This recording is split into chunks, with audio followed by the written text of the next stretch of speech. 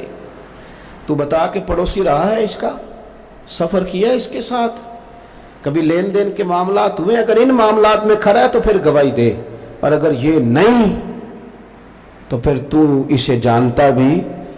اپنے معاملات کو صاف رکھے، صاف رکھیں. آپ کو پتہ ہے نبی پاک صلی اللہ علیہ وسلم نے جلد بازی سے منع کیا ہے، جلد بازی کسی کام میں نہ کرو، لیکن فرمایا 2-4 کاموں میں جلد بازی کرو. ان میں سے ایک فرمایا کہ اگر تم نے کسی کا قرض دینا ہے نا اور تمہارے پاس پیسے آ گئے تو پھر واپس کرنے میں جلدی کرو. معاملات کی جو صفائی ہے نا حقوق العباد کے تعلق سے، وہ اتنا ضروری کام ہے کہ نبی پاک صلی اللہ تعالیٰ علیہ وسلم نے نا منبر پر بیٹھ کر کن دنوں، جن دنوں حضور کے وصال ظاہری کے دن قریب تھے، تیز بخار تھا، منبر پر بیٹھ کر قریب محبوب نے فرمایا تھا لوگوں رب نے ایک بندے کو اختیار دیا ہے، چاہے تو دنیا میں رہے اور چاہے تو اس کی بارگاہ میں حاضر ہو جائے. اس بندے نے جانے کا ارادہ کر لیا. حضور فرماتے ہیں میں تمہارے بیچ رہا ہوں، اگر میری وجہ سے تکلیف پہنچی ہو تو بدلہ لے سکتے ہو. یہ اس طرح کی دعوت نہیں تھی نا جس طرح کی ہم دیتے ہیں. حضور کے لیے تو کسی نے گمان بھی کیا تو گناہگار ہوگا، مجرم ہوگا. لیکن ایک صحابی حضرت عکاشہ بن محصن اٹھ کے کھڑے ہو گئے، عرض کی یا رسول اللہ صلی اللہ علیہ وسلم ایک جنگ کے موقع پر آپ نے مجھے درہ مارا تھا، میں نے بدلہ لینا ہے. تو حضور نے فرمایا درہ منگایا جائے. حضرت بلال گئے سیدہ فاطمہ کے گھر درہ لینے. سیدہ پاک رضی اللہ تعالیٰ عنہ فرمانے لگی بلال درہ اور اس کیفیت میں؟ تو کہا اماں جی یہ معاملہ ہے، بی بی صاحبہ یہ مسئلہ ہے. تو حضرت فاطمہ نے دونوں شہزادے ساتھ بھیجے. کہنے لگی عکاشہ سے کہنا میرے پتر دونوں حاضر ہیں، 100 درہ مارے. لیکن حضور کی طبیعت صحیح نہیں ہے، ان کے قریب نہ جائے کوئی. وہ درہ آیا تو حضرت حسنین کریمین بھی ساتھ تھے. حضور نے دیکھا شہزادوں کو تو بات سمجھ گئے فاطمہ نے کیوں بھیجا. تو محبوب کریم نے بٹھا دیا، فرمایا عکاشہ یہ لو نا اور بدلہ لو. جناب عکاشہ درہ لے کے آگے بڑھے تو ہر صحابی کی آنکھوں میں آنسو آئے. ہر صحابی قریب آ کے کہا حضور کمر سے کپڑا ہٹائیے، میری پشت اس وقت اس پہ کپڑا نہیں تھا، ننگی تھی جب درہ لگا تھا. حضور نے کپڑا ہٹایا تو جناب عکاشہ نے درہ دور پھینکا اور حضور کی کمر مبارک کو چومنا شروع کر دیا. دیر تک چومتے رہے اور پھر کہنے لگے حضور یہ آج میرا ہی مقدر تھا، اللہ نے مجھے یہ موقع دینا تھا. کس ظالم نے، کس نے آپ سے بدلہ لینا تھا؟ یہ تو ایک موقع بنایا تھا حضور کے قریب جانے کا. تو حضور نے فرمایا جس نے جنتی کی زیارت کرنی ہو میرے عکاشہ کی کر لے. تو میرے عزیز آپ اپنے معاملات کو جلدی سے صاف کریں، حقوق العباد کے معاملے میں جلدی سے اپنے آپ کو کلیئر کریں. دیکھو یہ معاملہ بڑا سخت ہے، بڑا سخت. ایک درویش فرمایا کرتے تھے میں دوست تعلق تھوڑے بناتا ہوں، جتنے لوگ کم ہوں گے حقوق بھی اتنے